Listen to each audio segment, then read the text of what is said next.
சங்கீதம் 139:16 எடுத்து யாராவது வாசிப்போம். சங்கீதம் 139:16.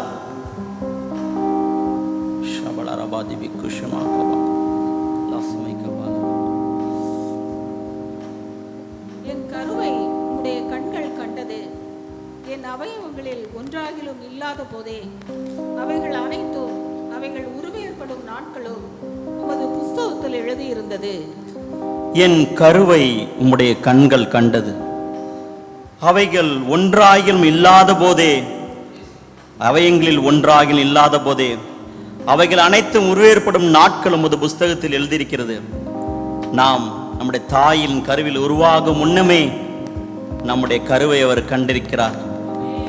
ஆனால் சாதாரணமாக கருவை காண முடியாது, இந்த மைக்ரோஸ்கோப் மூலமாக தான் காண முடியும். அப்படிப்பட்ட சூழ்நிலையில் உள்ள அந்த கருவை கூட அவருடைய கண்கள் கண்டதுக்கு இருக்குது. நம்முடைய தாய் உருவாகும் முன்னே நம்மை கண்ட தெய்வம் அவர். என் தாய் உருவாகும் முன்னே என் கருவை கண்டீரையா, என் பெயர் உருவாகும் முன்னே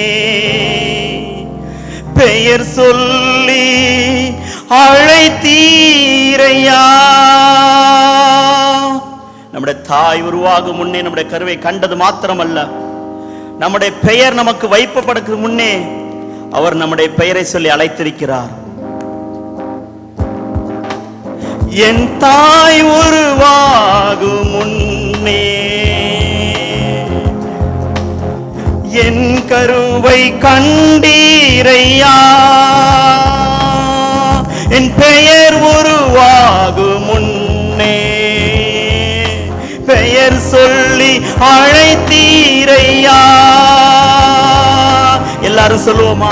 என் தாய் உருவாகும் முன்னே என் கருவை கண்டீரையா, என் பெயர் உருவாகும் முன்னே பெயர் சொல்லி அழைத்தீரையா. எப்படிப்பா உமக்கு நன்றி சொல்லுவேன், சொல்ல வார்த்தையே இல்லை. நீங்க போதும், என் வாழ்க்கை முழுவதும் வேறு ஆசையே இல்லை. எப்படிப்பா உமக்கு நன்றி சொல்லுவேன், சொல்ல வார்த்தையே இல்லை. நீங்க போதும், என் வாழ்க்கை முழுவதும் வேறு ஆசையே இல்லை, வேறு ஆசையே இல்லை. என் தாய் உருவாகும் முன்னே என் கருவை கண்டீரையா, என் பெயர் உருவாகும் முன்னே பெயர் சொல்லி அழைத்தீரையா.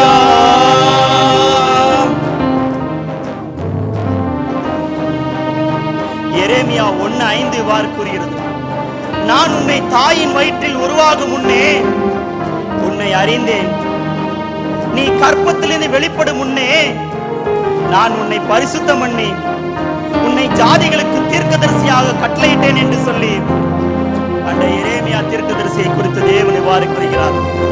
அந்த எரேமியா தீர்க்கதரிசிக்கு ஒரு தரிசனம் வைக்கப்பட்டிருந்தது. அந்த தரிசனத்தை அவர் அறியவில்லை. ஆனால் தேவன் அறிந்தபடியால் அவர் தாயின் வயிற்றில் உருவாகும் முன்னே அவரை பெயர் சொல்லி அழைத்தார். எலும்புகள் கூட உருவாகவில்லை, நரம்புகள் கூட உருவாகவில்லை. ஆனால் அந்த எரேமியா குறித்த தரிசனம் உருவானது பொழுது நம்மையும் குறித்த ஒரு தரிசனத்தை உருவாக்கி வைத்திருக்கிறார். அந்த தரிசனத்தை நிறைவேற்றவர் வல்லவராயிருக்கிறார். எலும்புகள் உருவாகல, நரம்புகள் உருவாகல, தசைகள் உருவாகல, தரிசனம் உருவானதே.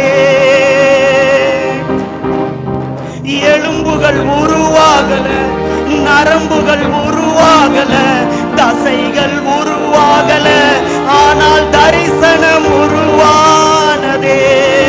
தாய் கருவிலே தரிசனம் உருவானதே, தாய் கருவிலே தரிசனம் உருவானதே.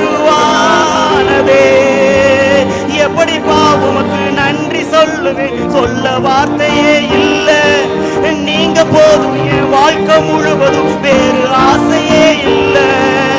எப்படிப்பா உமக்கு நன்றி சொல்லுவேன், சொல்ல வார்த்தையே இல்லை.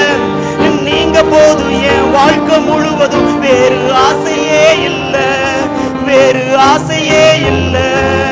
என் தாய் உருவாகும் முன்னே என் கருவை கண்டீரையா,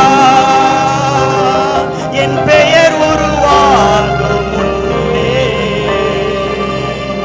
பெயர் சொல்லி அழைத்தீரையா.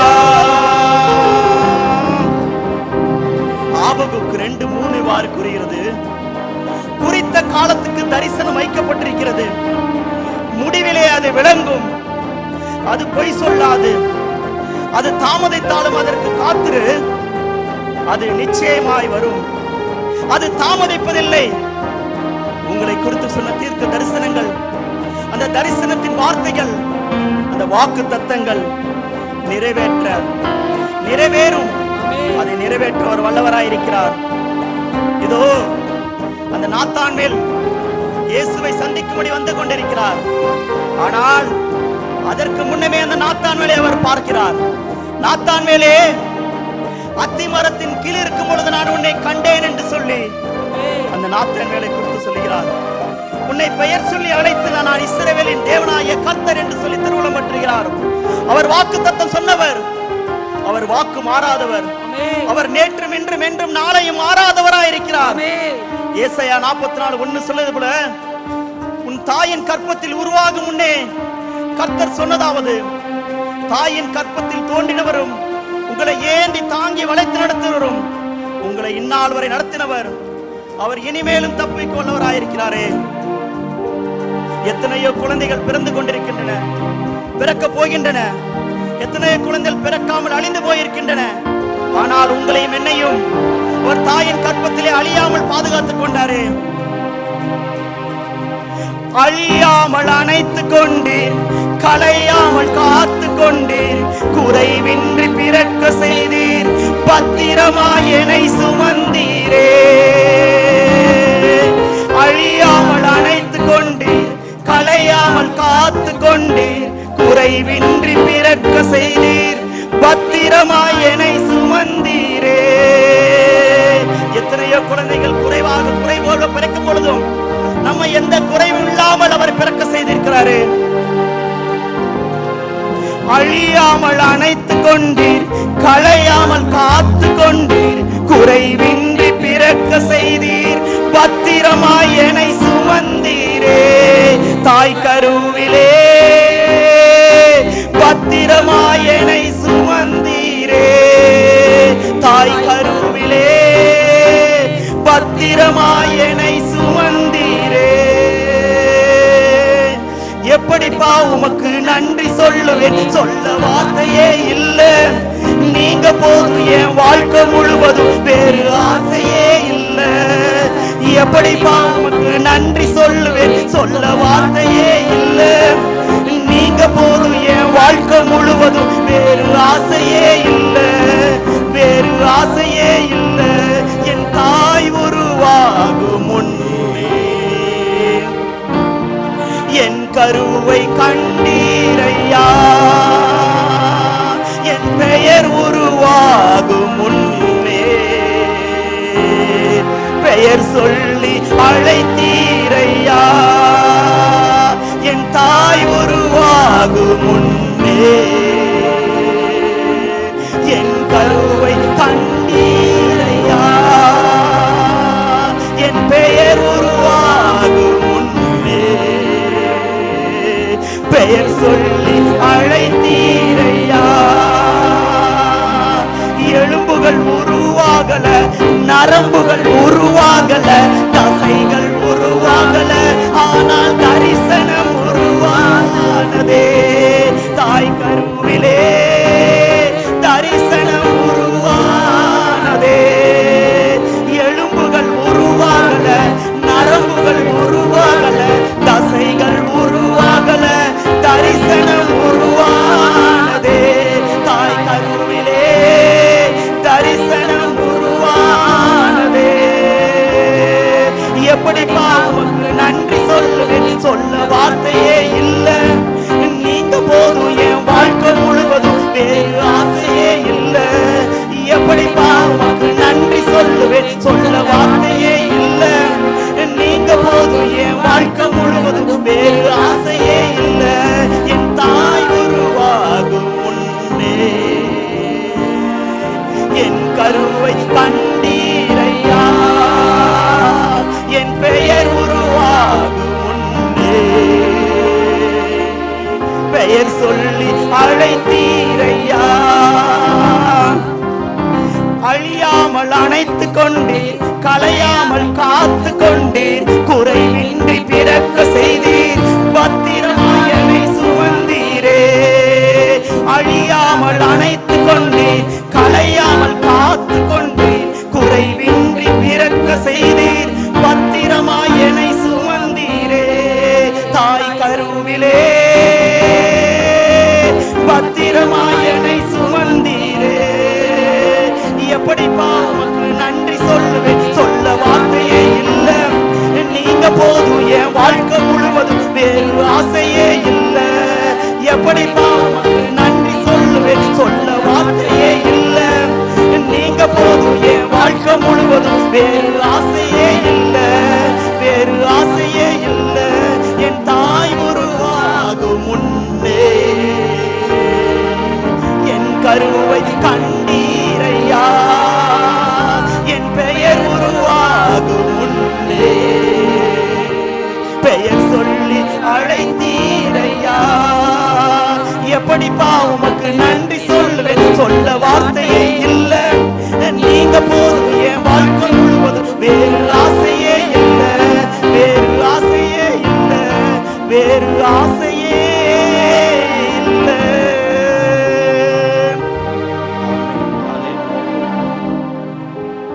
உன்னத தேவன் உன்னுடன் இருக்க உள்ளமே கலங்காதே.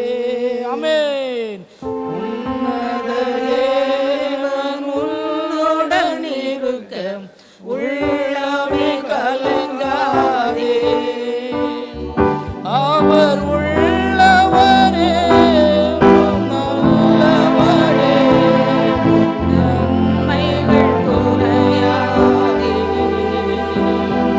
அவர் உள்ளவரே, என்றும் நல்லவரே, நன்மைகள் குறையாதே. உன்னத தேவன் உன்னுடன் இருக்க உள்ளமே கலங்காதே. உன்னத தேவன் உன்னுடன் இருக்க உள்ளமே கலங்காதே. பாவத்தில் இருந்த உன்னை பரிசுத்தமாக்கியவர். ஹல்லேலூயா. பாவத்தில் இருந்த உன்னை பரிசுத்தமாக்கியவர்.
அநாதையாய் தவித்த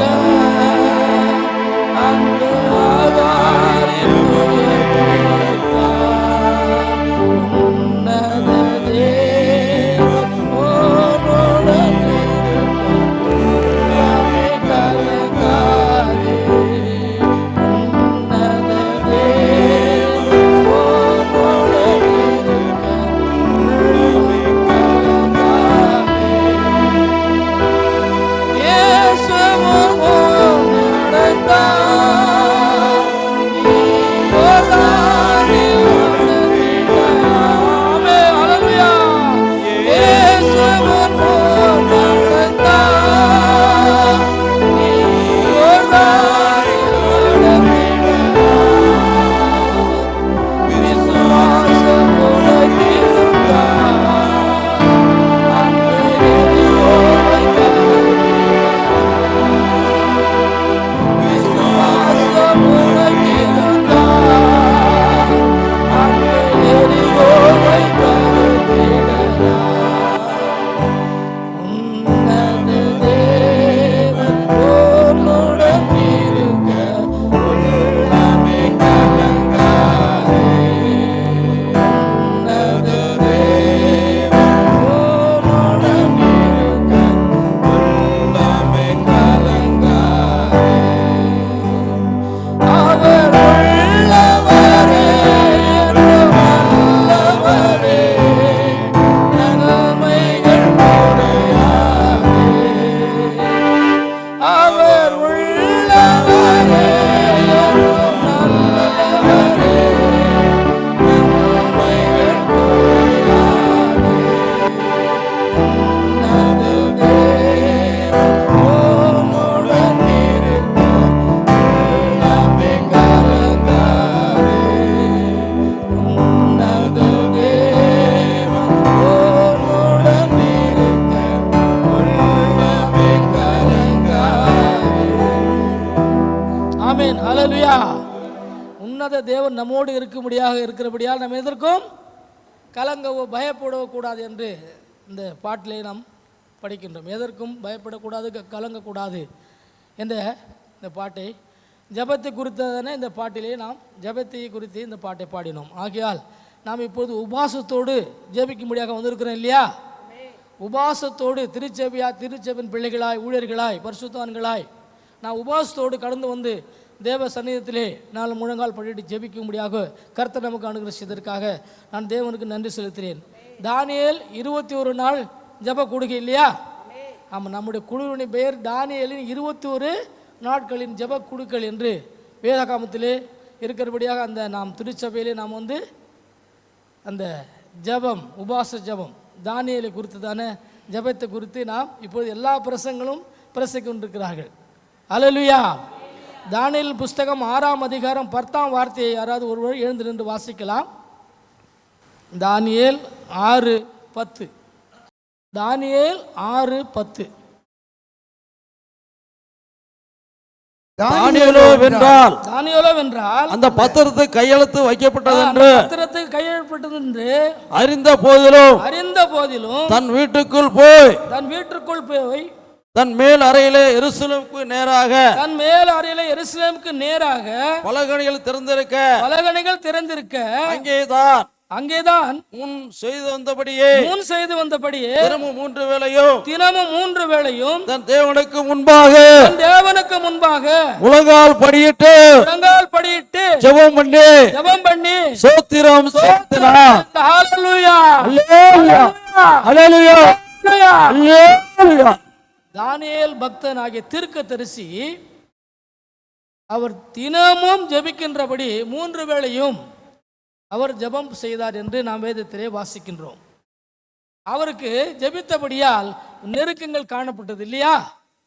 ஜெபித்தார், அதற்காக நெருக்கங்கள் அவர்களுக்கு காணப்பட்டது. அதாவது ராஜாவுக்கு அவர் மிகவும் நண்பனாகவும் வேண்டியனாகவும் இருந்தார். ஆனால் அவர்களுக்கு விரோதிகள், அவர்களை விரோதித்தவர்கள் அவரை ஜெபம் பண்ணுகிறார் என்று குற்றம் சாட்டி அவரை என்ன செஞ்சாங்க? கெபியிலே, சிங்கங்களின் கெபியிலே நீங்கள் போட வேண்டும் என்று சொல்லுகிறார்கள். 10ஆம் வசனத்தை வாசிக்கலாம். தானியேலோவென்றால் அந்த பத்திரத்துக்கு கையெழுத்து வைக்கப்பட்டது கையெழுத்து என்று அறிந்த பொழுது தன் வீட்டுக்குள்ளே போய் தன் மேல் அறையிலே எருசலேமுக்கு நேராக திறந்திருக்க அங்கே தான் முன் செய்து வந்தபடியே தினமும் 3 வேளையும் தன் தேவனுக்கு முன்பாக படியிட்டு ஜெபம் பண்ணி ஸ்தோத்திரம் செலுத்தினான். ஹல்லேலூயா. 16ஆம் வசனத்தை 16, 20 வாசிக்கலாம். 16ஆம் வசனத்தை படிங்க. அப்பொழுது ராஜா கட்டளையிட அவர்கள் தானியேலை கொண்டு வந்து அவனை சிங்கங்களின் கபியிலே போட்டார்கள். ராஜா தானியேலை நோக்கி நீர் இடைவிடாமல் ஆராதிக்கிற உன் தேவன் உன்னை தப்புவிக்க. ஹல்லேலூயா. நாம் இடைவிடாமல் ஆராதிக்கிற தேவன் நம்ம தப்புவிக்க வல்லவராய் இருக்கின்றார். ஹல்லேலூயா. நம்ம மேல் குற்றம் சாட்டினவர்கள், நமக்கு விரோதமாய் எழும்பினவர்கள் யாராக இருந்தாலும் கர்த்தர் நம்மோடு கூட இருக்கிறவராக இருக்கிறார். ஹல்லேலூயா. 20ஆம் வசனத்தை வாசிக்கலாம். ராஜா கெபின் கிட்ட வந்தபோது சத்தமாய் தானியேலை கூப்பிட்டு தானியேலே தேவனுடைய தாசனே, அல்லேலூயா, ஜீவனுள்ள தேவனுடைய தாசனே, நீர் இடைவிடாமல் ஆராதிக்கிற உன் தேவன் உன்னை சிங்கங்களுக்கு தப்புவிக்க இருந்தாரா என்று தானியேலை கேட்டான். 26 படிங்க. என் ராஜ்யத்தின் ஆளுகைக்குள் எங்கும் உள்ளவர்கள் யாவரும் தானியேலின் தேவனுக்கு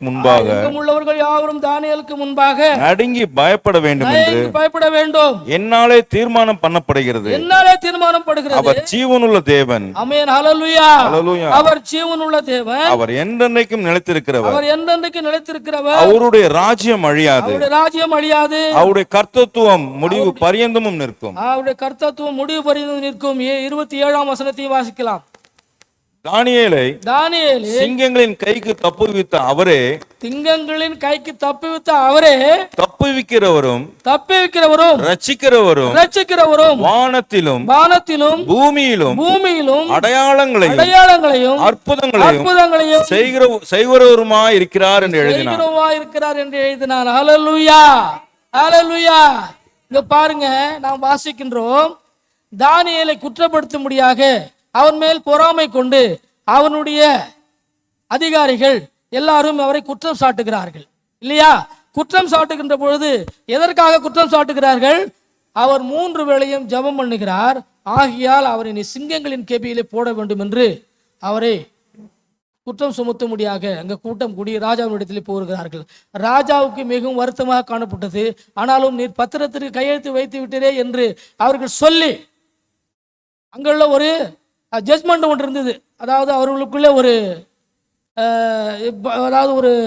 என்ன தமிழ் என்ன சொல்றது, அவர்களுக்குள்ளே ஒரு நடைமுறை ஒப்பந்தம் இருந்தது.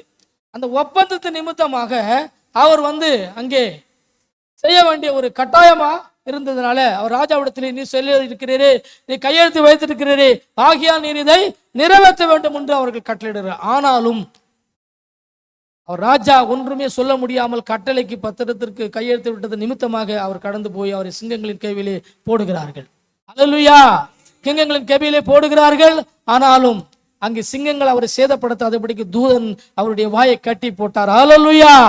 நமக்கு எந்த விதமான தீமைகள் வந்தாலும் நமக்கு தூதர்கள், ஆண்டவராகிய கர்த்தராகிய ஆண்டவர் நம்மோடு கூட இருக்கிறார். எந்த தீமைகள் வந்தாலும் அந்த அவர் கட்டுகிற தேவனாக இருக்கிறார். சிங்கங்களின் வாயை அவர் கட்டி போட்ட தேவன். நமக்கும் வருகின்ற எல்லா விதமான கஷ்டங்கள், துன்பங்களே எல்லாவற்றையும் கட்டுகிற தேவனாக இருக்கிறார். ஹல்லேலூயா. நாம் எதற்கும் பயப்படக்கூடாது, ஒன்றுக்கும் கவலைக்கூடாது. நீங்கள் ஒன்றுக்கும் கவலைப்படாமல் எல்லாவற்றையும் குறித்து சோத்திரத்தோடு விண்ணப்படும் வேண்டுதலாம் தேவனுக்கு தெரிவிப்படுங்கள் என்று பிலிப்பியர் 4ஆம் அதிகாரம் 4:6 வாசிக்கின்றோம். ஹல்லேலூயா. நீங்கள் ஒன்றுக்கும் கவலைப்படாமல் எல்லாவற்றையும் குறித்து சோத்திரத்தோடு விண்ணப்படும் வேண்டுதலாம் யாருக்கு தெரியப்படுத்த வேண்டும்? தேவனுக்கு நாம் தெரிவிக்கப்பட வேண்டும். ஆகையால் நாம் தேவனுக்கு தெரியப்படுத்தும் போது அவர் நம்ம சிங்கங்களின் வாயிலிருந்து தப்பிக்க வல்லவராக இருக்கிறார். தேவதூதனை நம்மை அனுப்பி அவருடைய வாயை கட்டி போட அவர் தேவன் வல்லவராக இருக்கிறார். ஹல்லேலூயா.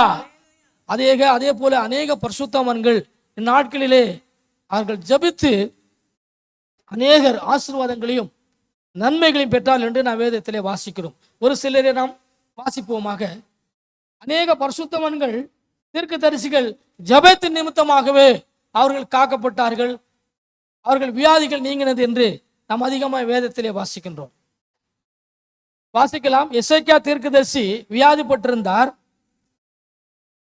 2 ராஜாக்கள் புஸ்தகம் 20ஆம் அதிகாரம் 1 வரை வாசிக்கலாம். அந்நாட்களில் எசேக்கியா வியாதிப்பட்டு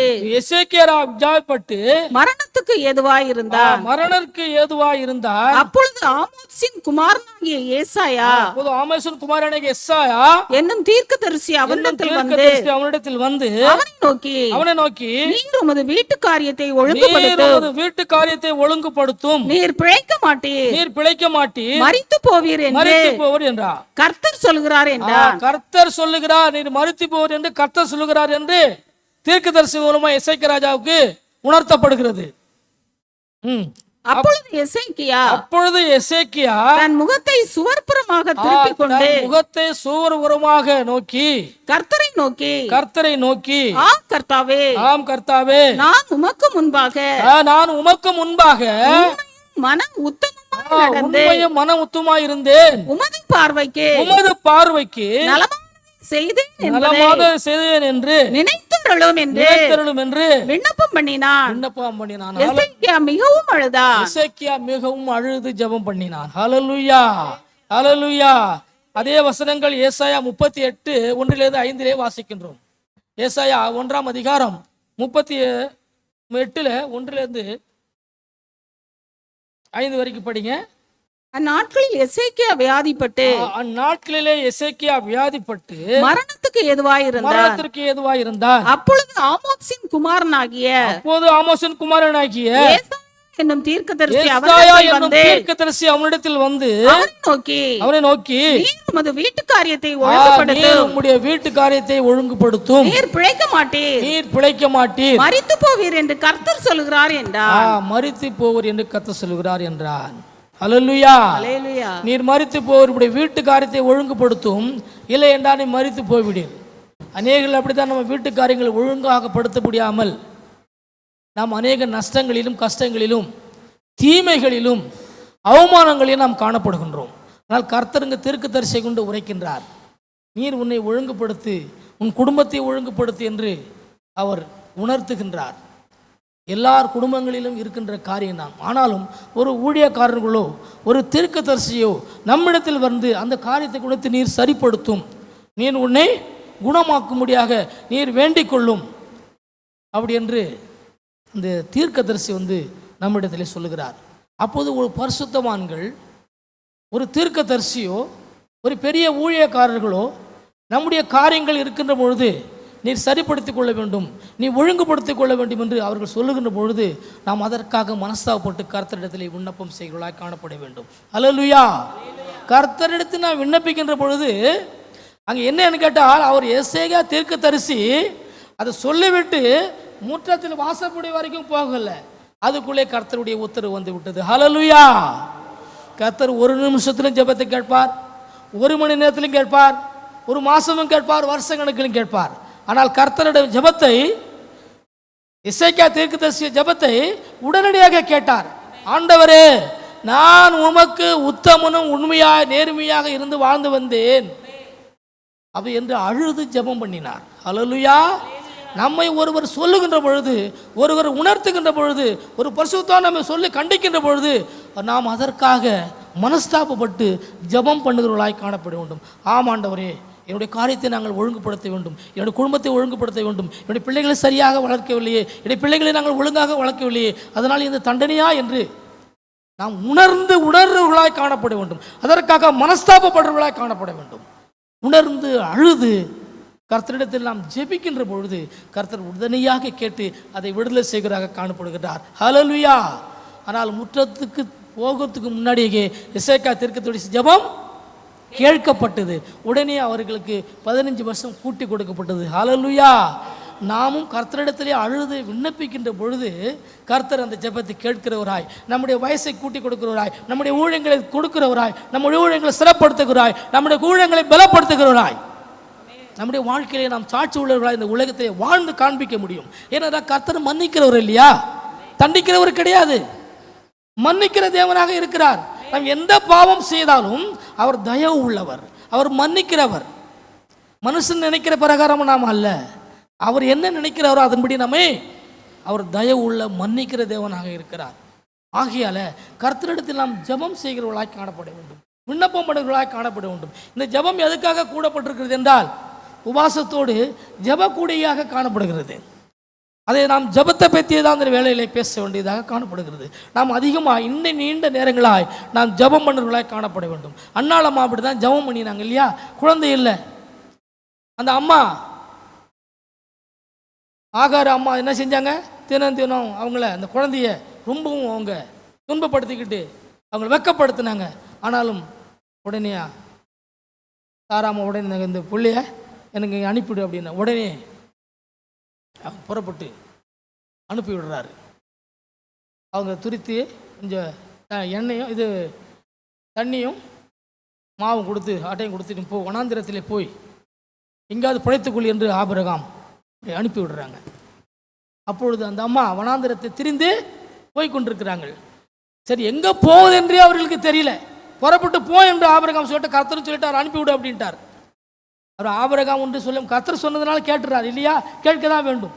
உடனே ஆபிரகாம் கர்த்தர் சொன்னபடியே அவர் உடனே அனுப்பி விட்டுட்டார், நீ எங்கேயாவது போய் பிழைத்துக்கொள் அப்படின்ட்டு. ஆனால் அந்த அம்மாவுக்கு தேவன் கைவிட்டாரா? அல்லேலூயா. கர்த்தர் நம்மை ஒருபோதும் கைவிட மாட்டார். நான் உன்னை விட்டு விலகுவதும் இல்லை, உன்னை கைவிடுவதும் இல்லை என்று கர்த்தர் சொல்கிறார். நம்மை ஒருபோதும் கைவிட மாட்டார். பலன் கொண்டு திடமாயின திகையாதே கலங்காதே, நான் உன்னோடு கூட இருக்கிறேன் என்று கர்த்தர் சொல்கிறார். அல்லேலூயா. கர்த்தர் எப்போதும் நம்மோடு, மனிதன் நம்மை கைவிட்டாலும் கர்த்தர் நம்மோடு கூட இருக்கிறவராகவே இருக்கிறார். நான் இருக்கிறவராக இருக்கிறேன் என்று அவருடைய நாமம், நம்மோடு கூட இருக்கிற தேவனாகவே இருக்கிறார் அவர். ஆங்கில நம்ம புறப்பட்டு போய் அங்கங்க காடுகளில் அலைந்த வனாந்திரத்தை அலையிறாங்க. அலைந்த பிறகு பார்க்குறாங்க, ஒண்ணுமே ஆகாரம் தீர்ந்துருச்சு, தண்ணியும் தீர்ந்துருச்சு, வனாந்திரத்தில் ஒண்ணுமே இல்லை. இந்த அம்மா அழுது பிள்ளை சாகிறதை பார்க்க மாட்டேன் என்று அவங்க என்ன செய்யறாங்க, தூரத்திலே போட்டு அழுதுறதுன்னா நான் கண்ணை பார்க்க மாட்டேன், அது சாகிறதை நான் கண்ணால பார்க்க மாட்டேன் என்று அழுது கொண்டு. அப்போது தேவதூதன் அவரிடத்துல வந்து, ஆகாரே நீ பயப்படாதே, நீ கலங்காத, அல்லேலூயா, நீ பயப்படாத, கலங்காதம்மா, நான் உன்னோடு கூட இருக்கிறேன், நான் உன்னை பெரிய ஜாதி ஆக்குவேன், அல்லேலூயா. அதான் இஸ்மவேல். இப்பொழுது சண்டை போட்டுக்கிட்டு இருக்காங்க நம்ம சகோதரர்கள், கிறிஸ்தவர்களும் முஸ்லிம்களும் தான் இப்ப சண்டை போட்டுக்கிட்டு இருக்கிறாங்க இல்லையா, அல்லேலூயா. அதனால இப்ப நம்முடைய அந்த சகோதரியை கர்த்தர் பாதுகாத்த தேவனாக இருக்கிறார், அல்லேலூயா. அந்த அம்மாவை பாதுகாத்து ஒரு சந்ததியை உருவாக்கி நீயும் ஒரு சந்ததியாய் காணப்படுவாய் என்று அவர் அந்த அம்மாவை ஒரு பெரிய ஆசீர்வாதம் உண்டார். அப்போ நம்முடைய கண்ணீரின் ஜெபத்தை கர்த்தர் கேட்கிறவராக இருக்கிறார். நாம் ஜெபிக்கின்ற பொழுது, கண்ணீரோடு நாம் விண்ணப்பிக்கின்ற பொழுது கர்த்தர் அதை கேட்கிறவராக இருக்கிறார். அண்ணாள் அம்மாவும் அப்படிதான் ஜெபம் பண்ணினாங்க இல்லையா, குழந்தைய பாக்கியம் இல்லை, குழந்தைய பாக்கியம் இல்லாத பொழுது அவங்க ஜெபம் பண்ணாங்க. ஜெபம் பண்ணின போது அந்த அம்மாவுக்கு தேவ சமூகத்திலே கண்ணீரோடு ஊற்றி ஜெபம் பண்ணி அங்கே ஒரு ஆண் குழந்தையை கொடுத்தார். அது சாமுவேல் என்று பெயரிட்டு அது தேவ சந்நிதியிலே ஊழியக்க ஒரு பெரிய தீர்க்கதரிசியாக மாறினார். அல்லேலூயா. நமக்கு குழந்தை இல்லையே என்று நாம் கலங்கக்கூடாது. நாம் கர்த்தரிடத்திலே ஜெபிக்கின்ற பொழுது, கர்த்தரிடத்திலே ஒப்பு கொடுத்து நாம் ஜெபிக்கின்ற பொழுது கர்த்தர் அந்த ஜெபத்தை கேட்கிற தேவனாகவே இருக்கிறார். அல்லேலூயா. யோனாவை நாம் பார்க்கின்றோம். 2ஆம் அதிகாரம் 1-2 படிங்க. யோனா கர்த்தரிடத்திலே விண்ணப்பம் பண்ணினார் என்று நாம் வேதத்திலே வாசிக்கின்றோம். யோனா 2 அந்த மீனின் வயிற்றிலிருந்து யோனா தன் தேவனாகிய கர்த்தரை நோக்கி விண்ணப்பம் பண்ணி, என் நெருக்கத்தில் நான் கர்த்தரை நோக்கி கூப்பிட்டேன், அவர் எனக்கு உத்தரவு அருளினார். நான் பாதாளத்தின் வயிற்றிலிருந்து கூக்குரலிட்டேன், நீர் என் சத்தத்தை கேட்டீர். ஆமென். ஹல்லேலூயா. ஹல்லேலூயா. அந்த மீனின் வயிற்றிலிருந்து யோனா தன் தேவனாகிய கர்த்தரை நோக்கி விண்ணப்பம் பண்ணினார். இங்க பாருங்க, அதான் கீழ்ப்படியாதனால ஆண்டவர் ஒரு கட்டளை எடுக்கிறார், நம்ம ஒரு யோசனையா போறோம். கர்த்தருடைய ஆலோசனையை நாம் விண்ணப்பம் பண்ணி கேட்டு சில ஆலோசனைகள் கர்த்தரிடத்துல கேட்டுதான் நம்ம அந்த காரியங்களை செய்ய வேண்டும். நம்ம மாம்ச பிரகாரமாக சில காரியங்களை யோசித்து திங்க் பண்ணி செய்தோம்னா அது இப்படிதான் கீழ்ப்படியாத போயிடும். இப்போ ஆண்டவர் சொன்னார், நினிவேவுக்கு போய் அங்கு இருக்கின்ற பாவிகளாக இருக்கின்ற மக்களை ரட்சிக்கும்படியாக நான் உன்னை நினிவேவுக்கு அனுப்புகிறேன், நீ அங்கே போக என்று சொன்னார். அதனால் அவர் கீழ்ப்படியாத என்ன தரிசிக்கு போனார். கர்த்தருடைய வார்த்தைக்கு கீழ்ப்படியாம அவர் என்ன செஞ்சாரு? தரிசிக்கு போனார். நடந்த காரியங்கள் பாருங்க. ஆனால் கர்த்தருக்கு தெரியும். அவர் சொல்றாரு, நீர் என்ன மீன் வயிற்றுல தீக்கி போட்டிருந்த ஆண்டவரா தீக்கி போட்டாரு. அவர் செய்த பாவத்தின் நிமித்தமாக, அவன் கீழ்ப்படியாத நிமித்தமாக மக்கள் எல்லாரும் சேர்ந்து அவரை மீன் கடல்ல தூக்கி போட்டாங்க. கடல்ல தூக்கி போட்ட உடனே இந்த மீன் அதான் மீனின் வயிற்றிலிருந்து அவர் விண்ணப்பம் பண்ணுகிறார். 2ஆம் வசனத்தை படிங்க. என் நெருக்கத்தில் நான் கர்த்தரை நோக்கி கூப்பிட்டேன். கர்த்தரை நோக்கி கூப்பிட்டேன். என் நெருக்கம் கீழ்ப்படியாம நிமித்தமாக நமக்கு நெருக்கங்கள், கஷ்டங்கள், சோதனைகள், போராட்டங்கள், நிந்தைகள், அவமானங்கள் வரதான் செய்யும். நம்ம நெருக்கங்கப்படுகிற நேரத்துல தான் கர்த்தரை நோக்கி நாம கூப்பிடுகிறோம். படி. அவர் எனக்கு உத்தரவு அருளினார். நான் பாதாளத்தின் வயிற்றிலிருந்து கூக்குரலிட்டேன். நீர் என் சத்தத்தை கேட்டீர். அல்லேலூயா. இந்த பாதாளத்தின் வயிற்றிலிருந்து, உள்ள இருந்து, கடல்ல இருந்து கர்த்தரை நோக்கி, ஆண்டவரே நான் நெருக்கப்படுகிறேன், உங்களுக்கு வார்த்தைக்கு சொல்லாம கீழ்ப்படியாம வந்துட்டேன், ஆனாலும் நெருக்கப்படுகிற ஆண்டவரே, ஆகையால் என் விண்ணப்பத்தை கேளும், பாசி என்னை முழுகிக் கொள்ளுகிறது, பாதாளத்தின் கீழே நான் சுற்றி கொண்டிருக்கிறேன், ஆகையால் என்னை விண்ணப்பத்தை கேளும் என்று அவர் கர்த்தரிடத்திலே விண்ணப்பம் பண்ணுகிறார். அப்பொழுது கர்த்தர் மீனுக்கு கட்டளையிடுகிறார். அது திரும்பி கொண்டு கேட்கிறது. ஆனாலும் திரும்பி அவர் நினிவேவுக்கு போய் தன்னுடைய ஊழியத்தை செய்வதாக காணப்படுகிறார். அல்லேலூயா. கீழ்ப்படியாத நிமித்தமாக பாருங்க, சப்போஸ் அவர் இறந்தே போயிட்டார்னா அந்த ஊழியம் போச்சா? இறந்துட்டார்னா இந்த நினிவே மக்கள் ரட்சிக்கப்பட முடியாது. யார் என்ன அனுப்புவேன், யார் எனக்காக போவார்? அப்ப தேட வேண்டியது இருக்கும். ஆனாலும் கர்த்தர் தேவனுடைய சித்தம் யோனாவை கொண்டுதான் அந்த மக்கள் ரட்சிக்கப்படுவது தேவனுடைய திட்டம், சித்தம். அதனால உடனே அந்த மீன் அங்க கக்குனது எங்க போக வேண்டுமோ அங்கே கொண்டு போய் அவரை கக்கிடுச்சு. ஆனால் அவர் கடந்து போய் அந்த ஊழியத்தை செய்து அநேக மக்களை, சாதிர மக்களை அவர் மனம் திரும்பபடி ரட்சிக்கப்பட வைத்தார். அல்லேலூயா. நாம் ஜெபிக்கின்ற பொழுது, நாம் விண்ணப்பிக்கின்ற பொழுது, நம்முடைய நெருக்கங்கள், நம்முடைய கஷ்டங்கள், நம்முடைய சோதனைகள், போராட்டங்கள், நிந்தைகள், அவமானங்கள் எல்லாவற்றிலும் நம்ம என்ன செய்ய வேண்டும் என்றால் நாம் தேவனை நோக்கி விண்ணப்பம் பண்ணணும், ஜெபம் பண்ணுங்கள். ஆண்டவராகிய இயேசு கிறிஸ்து இந்த உலகத்தில் ஜீவித்த நாட்களிலே அவருக்கும் தேவைப்பட்டது. அவர் ஆண்டவர் தான், தேவகுமார் என்று நம்ம விசுவாசிக்கிறோம். ஆனால் அவர் பட்ட நெருக்கங்கள் கொஞ்சமல்ல, கஷ்டங்கள் கொஞ்சமல்ல. அடிக்கப்பட்டார், நொறுக்கப்பட்டார், சிந்தப்பட்டார், நமக்கு சமாதானம் உண்டு ஆக்கினவேல வந்தது. அவருடைய தழும்புகளால் குணமாகணும் என்று நாம் வேதத்திலே வாசிக்கின்றோம். இது யாருக்காக? நமக்காக அவர் ஜெபம் பண்ணினார், ரத்தம் சிந்தினார், வேர்வை சிந்தினார். சீசர்கள்லாம் கை விட்டாங்க. 1 மணி நேரமாவது எனக்கு ஜெபம் பண்ணக்கூடாது என்று சீசரிடத்திலே அவர் தட்டி எழுப்பி கேட்கிறார். விழித்திருந்து ஜெபம் பண்ணக்கூடாதா? அவர்கள் அப்பொழுது கூட ஜெபம் பண்ணல. எனக்காக ஜெபம் பண்ணுங்கள். இப்ப ஆண்டவராகிய இயேசு கிறிஸ்து கடந்து போய் அவருக்காக விண்ணப்பம் பண்ணி அழுது தன்னை ஒப்பு கொடுத்தார். அல்லேலூயா. அவரும் ஆண்டவராக இருந்த போதிலும் மாம்சத்தில் இருந்த நாளிலே அவர்களுக்கு ஜெபம் தேவைப்பட்டது. எல்லாம் நம்முடைய பாவங்களுக்காக, நம்முடைய அக்கிரமங்களுக்காக, நம்முடைய அநியாயங்களுக்காக, நாம் செய்த குற்றத்திற்காக அவர் அடிக்கப்பட்டு, நொறுக்கப்பட்டு, சிந்தப்பட்டார். அல்லேலூயா. அவருக்கும் தேவைப்பட்டது. மாம்சமாக இருந்த நாட்களிலே அவர் ஜெபம் செய்தவராக காணப்பட்டார். அல்லேலூயா. பாருங்க, சீஷர்கள் இருந்தாங்க 12 பேர் இல்லையா? ஒருத்தர் காட்டி கொடுத்து ஆண்டு கொண்டு இறந்து போயிட்டாரு. அப்ப இயேசு கிறிஸ்து மரித்து அடக்கம் பண்ணிட்டு 3 நாள் உயிர்த்தெழுந்து இருந்து முதல்ல தரிசனம் ஆனார். தரிசனம் ஆகும் பொழுது யாரு இல்லை அங்க? தோமா இல்லை. Very good. தோமா அங்க இல்ல. பாக்கி எல்லாம் கதவை பூட்டிக்கிட்டு பயந்துக்கிட்டு உட்காந்துக்கிட்டு யோசனை பண்ணிட்டு உட்காந்துருக்காங்க, ஜெபம் பண்ணியிருப்பாங்க. என்ன, நம்ம இயேசு கிறிஸ்து உயிரோட எழுந்திருப்பாருன்னு நம்ம எல்லாம் தைரியமா போய் தேசமா பிரசங்கம் பண்ணிட்டு வந்தோமே, எழுந்திருப்பாரோ இல்லையோ என்னமோ தெரியலன்னு அவங்க எல்லாம் பயந்து போய் உள்ள கதவு போட்டு ஜெபம் பண்ணாங்களோ என்று சொல்ல, நம்ம அப்படி சொல்லவும் முடியாது, நாம் அப்படி தான் நினைக்க வேண்டியது இருக்கு. ஆனால் ஒரு ஆள் மட்டும் தைரியமாய் தெரு தெருவா சுற்றி வராரு. அவருக்கு தெரியும் இயேசு விழுத்து எழுந்திருப்பார் அப்படின்னு அவருக்கு விசுவாசம் வச்சிருந்தார். ஆனாலும் திரும்ப ஒரு தடவை வராரு. நான் பார்க்கணும், அவரை பார்த்தாதான் எனக்கு நான் அதை விசுவாசிப்பேன் அப்படின்னு சொல்றாரு. ஆனாலும் திரும்ப இயேசு கிறிஸ்து வந்து அவர் சொல்றார், தோமாவே இங்க பார். ஏன்னா தோமா வந்து தைரியசாலியா இருந்தார். வீடு வீடுகளுக்கா ஊர்களுக்கா சுத்தி அவர் சுவிசேஷம் சொன்னவங்க அவர் உயிர் தெழுப்பார் என்ற நம்பிக்கையோடு அவர் தேசங்களுக்கு கடந்து போய் நாடுகளுக்கு கடந்து போய் திரும்பவும் அவர் இயேசு கிறிஸ்துவை கண்டு அவர் விசுவாசித்தார் என்ற வேதத்தில் வாசிக்கிறோம். ஆகையால் நம்மளுடைய வாழ்க்கையிலே நாம் நம்பிக்கை உள்ளவர்களாக காணப்பட வேண்டும். நாம் ஜெபிக்கின்ற பொழுது கர்த்தர் நமக்கு நன்மை செய்கிறவராய் உதவி செய்கிறவராய் இருப்பார். இந்த ஸ்தலத்திலே செய்யப்படும் ஜெபங்களுக்கு என் கண்கள் திறந்த செவிகள் கவனிக்கிறவமா இருக்குது என்று கர்த்தர் சொல்கிறார். நாம் ஜெபிக்கின்ற பொழுது கர்த்தருடைய கண்கள் எப்பொழுதுமாய் நம்மை நோக்கி பார்த்து கொண்டிருக்க வேண்டும். அவர் செவி நாம் காதில் அவர்களுடைய கேட்க வேண்டும். நாம் ஜெபிக்கின்ற ஜெபம் அவரே செவியில ஏறிற்று என்று சொல்லுகிறார். அப்போது நாம் ஜெபிக்கின்ற பொழுது கர்த்தர் நம்முடைய ஜெபத்தை கேட்கிறவராக இருக்கிறார். அல்லேலூயா. சங்கீதம் 65:2 படிக்கலாம். சங்கீதம் 65:2.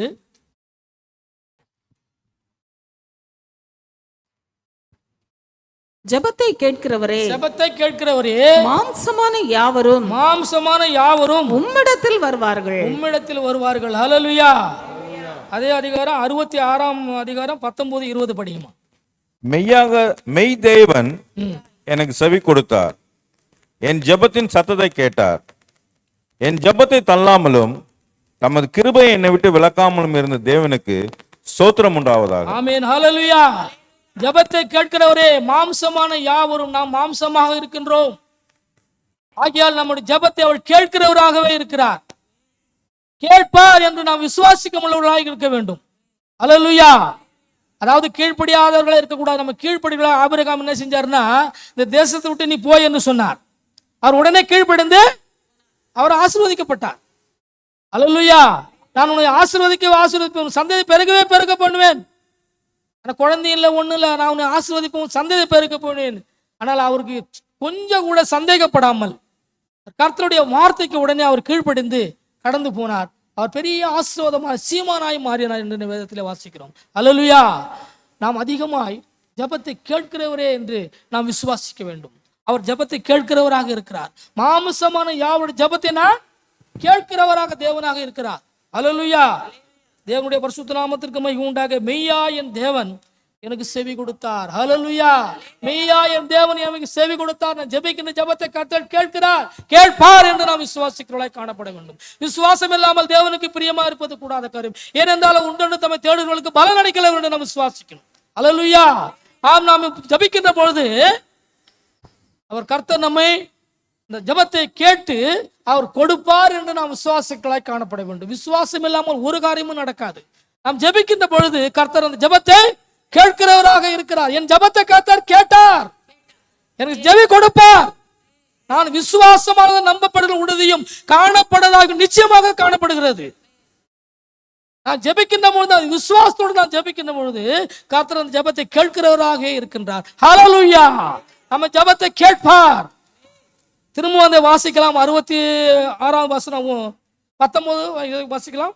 மெய்யாய் தேவன் எனக்கு செவி கொடுத்தார். மெய்யாய் என் தேவன் எனக்கு செவி கொடுத்தார். என் ஜெபத்தின் சத்தத்தை கேட்டார். ஹல்லேலூயா. என் ஜெபத்தின் சத்தத்தை கேட்டார். என் ஜெபத்தை தள்ளாமலும் தமது கிருபையை என்னை விட்டு விலகாமலும் இருந்த தேவனுக்கு ஸ்தோத்திரம். ஹல்லேலூயா.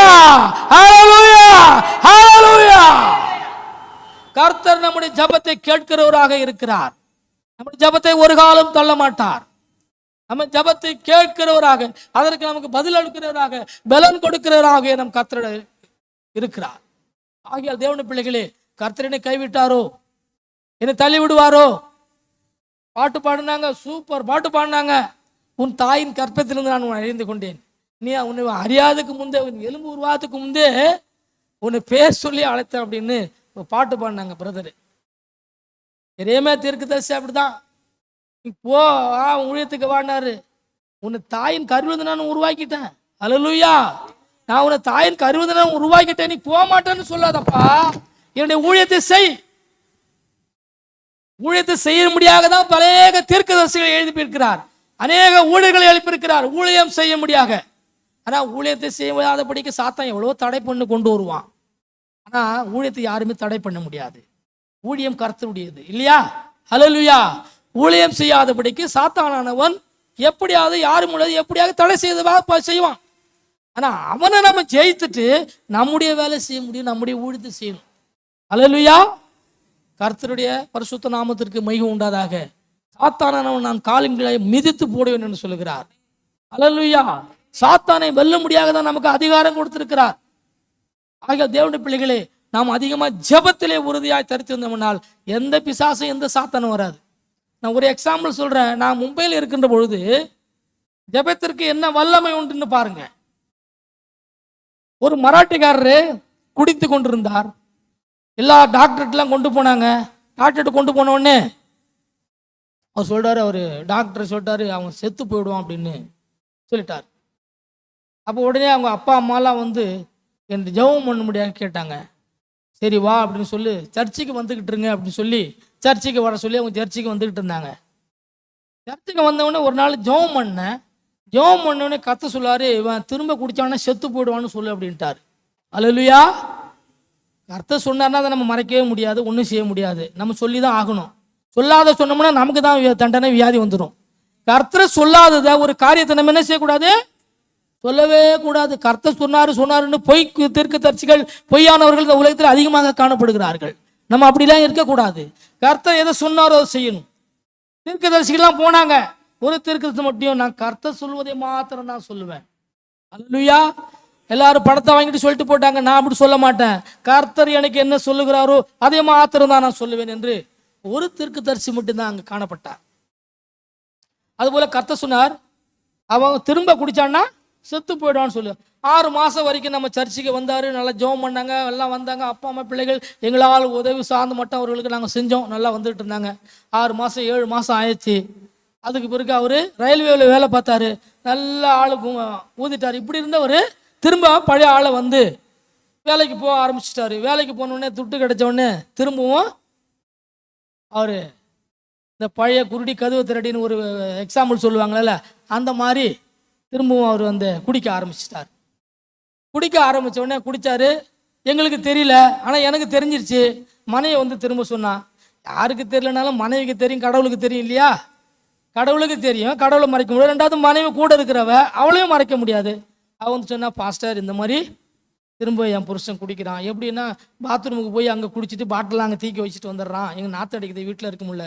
சரி, கர்த்தர் ஏற்கனவே சொல்லியிருக்கிறாரு, திரும்ப குடிச்சிட்டான்னா செத்துருவான்னு சொல்லியிருக்கிறாரு அப்படின்னு அவனை கூப்பிட்டு எச்சரித்தேன்.